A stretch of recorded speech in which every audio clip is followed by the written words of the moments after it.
A lot of times, it's the best advice for them. Yeah. Most people give you advice that works for them. And the thing I say that for is this story, I'm not the hero in this story. You are. I'm basically talking to you to make you think about your life. So when things get hard, how the hell can you rely on your brain when you don't know how to because everything's so easy? Best advice I ever received was, it wasn't really advice. My grandfather, when I was growing up, I was being bullied and all kinds of. My grandfather looked at me and he said, you know what, man, you're not gonna amount because of how you hang your head. That's all he said. And as true and as real as it was, it hurt. And a lot of us, what we do is we hide from the truth. We don't want to tell people the truth. We see people every day, loved ones, friends, family members. We see them walking around. Everybody sees them. And they're not amounting to they're gaining weight. They're not going to school. But we live in a kinder, gentler world. So we don't say to them. We just watch them fail because why? We don't know what to say or how to say it. Or we may lose them as friends or they may not love us anymore. You're watching someone fail. The best thing you may ever do for someone is say, hey, guess what, brother? You're a piece of shit right now. You may not say it just that way, but that's what you may want to say to somebody. Look, man, I love you to death, brother, but your life sucks. You are so much better than this, man. You are so much better. I'm watching you fail and I can't do it. So the best advice I ever got was a negative comment from my grandfather saying, hey, you ain't gonna amount to shit. Yeah. And he didn't mean it in like a mean way. He meant it as honestly. You're allowing this world to kick your and it's going to if you keep on letting it do it. And it stuck with me. It stuck with me for a long time. It sticks with me today. So some advice that you get, the bad advice that you get from people, a lot of times it's the best advice for them. Yeah. Most people give you advice that works for them, especially in business. So make sure, once again, it's about having that good, solid core of people around you that truly care about what is best for you, not what's best for them. Yeah. I was known as this superhuman guy. I told the truth, and the truth is the start line of your life. I went on and told the truth about my life. About, look, man, I'm sorry for letting you guys down, man, but I'm not who you think I am. All these accomplishments, yes, but this is where I come from. And when you're able to be vulnerable and be a tough guy at the same time, people are looking for permission nowadays. And not saying that I'm the permission holder, but like for a guy like me to come out after all the tough stuff I've done, I'm known as the world's toughest man. Yeah. That's just a title someone gave me. But when you're known as that, you do all these tough things, and you're like, hey man, but check it out, dude. You open the door for people.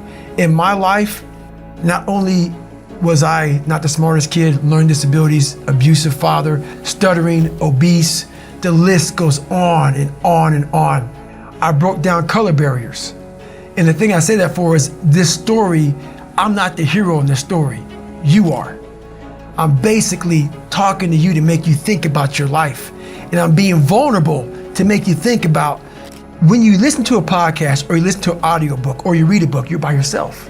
Most of us can't be vulnerable in a room of people, but we're very vulnerable alone. So I'm able to talk to you as one person. Even though 1 million people are reading the book, it's made for each individual, because that story I tell is touching someone's life to say, oh man, yeah, I experienced that. But how did you overcome it? I never even talked about that. Yeah. So I broke down my barriers and I did it, and I'm giving you tools to help you get through some of this. Not like 5-step.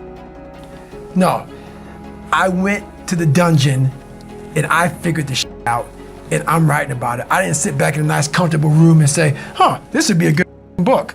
You know, I wasn't a theorist, I was the practitioner. Yeah. And people see that. What's really wrong is the softness of this world. Everybody's not a winner. There is failure, there is tons of defeat. We have to get that back. That's growth. That is growth. We have to, everything everybody has, I'm glad everybody has a voice. There has to be structure in the world again. There has to be accountability. Everybody's not right. Everybody's not right. Kids are kids, you know, and it kind of stems from there. People have to get a little bit of toughness back, a lot of toughness back, because the backbone of of this world is built off of toughness. Not like I gotta go out there and do push-ups and pull-ups like that. It's not about that. Toughness is accountability. You're not always right. There's so many things I can say about this. The world has gotten very, very soft. Any particular areas? All of us. All of us. It's easy nowadays. We're so like technology is so fast. You know, no one's even going to the library. Why? Google the shit. Everything's easy. No one's ever cold anymore. No one's ever hot anymore. Everything is exactly the way we want it. Everything is exactly what we want it, when we want it. And that's how the world is. Everything is at our fingertips. And that causes you not to use the most powerful weapon in the world, which is your mind. Everything's easy. So when things get hard, how the hell can you rely on your brain when you don't know how to, because everything's so easy? Yeah. So we're not utilizing enough because everything is just there. Yeah. And a lot of people, like for instance, I see men and women now are almost all the same. I see women carrying bags. I see women opening their own doors. Like this whole world is kind of meshed into one big person. All these customs and courtesies, all these things are just gone. All these small things that we do in life are building your mind up for discipline. And all those disciplines are gone. So that's the one thing that we're definitely missing is self-discipline. Everything about it is self-discipline. Everything about it is no one's gonna save you. No one's gonna come out of the woods and say, hey, I got your back, man. I wanna take you from all this. Some people get that, but very few of us do. So the only person coming to save you is yourself. And that's what the book's about, man. Don't look around the corner hoping, I wanna sit on this couch and hope for a miracle. Yeah. It might come to that 1%, but it ain't coming to most of us. So you better start getting to work. Yeah. Yeah, I have a different delivery, which is why I had to find everything about me is very unique. And that's what I want people to realize. We're all unique in our own right. Yeah. You can't be muffled. You can't be muffled by these different voices in your head or these different people who doubt you, whatever. So it took me a long time to find my voice. But it's very primitive. I don't overthink anything. Yeah. All of my takeaways in the book, and there's tons of them in the book, they're all very basic takeaways. The things that you can apply immediately to your life. And I'm not trying to sell you on it. I don't give a if you buy it or not. But they're very quick. And that's how my mind works. I'm simple, stupid.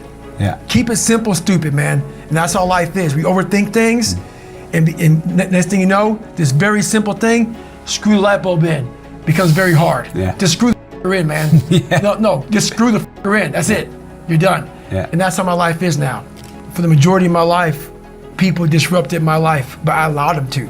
But what happens is, over a period of time, you become the disturbance in your life because you allow all these disturbances to get in your head.